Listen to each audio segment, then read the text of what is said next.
Hey, John. The Republican Congressman McCall and Rogers have written letters to Secretary Austin and Secretary Blinken asking them that they release the questionnaire that was sent to U.S. allies on nuclear declaratory policy as part of the nuclear posture review. And my question is whether Secretary Austin supports releasing that information, not just the questionnaire, but the response to it.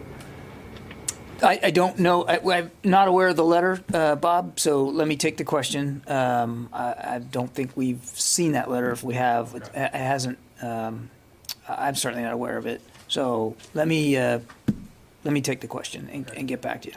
A related question would be whether, to what extent do the Allies' views on these questions about sole purpose or no first use, to what extent are they taken into consideration in the nuclear posture review? I think across the review itself, the views and perspectives of our allies and partners are important, and consultations with them and hearing them out and their perspectives has been and will continue to remain important as the review continues down the path.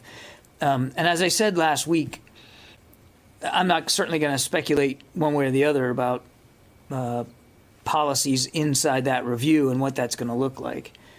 But I would tell you just two things. It has been and remains an inclusive, comprehensive process that's looking at the broad swath of our strategic deterrent capabilities here in the United States. And number two, any policy decision of that nature is going to ultimately be made by the President of the United States.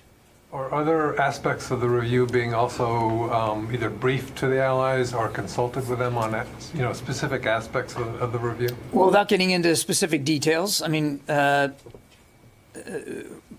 understandable purposes, what I can tell you is that we are, as appropriate, consulting with allies and partners in the course of this review, and certainly remain open to listening to and hearing out their perspectives.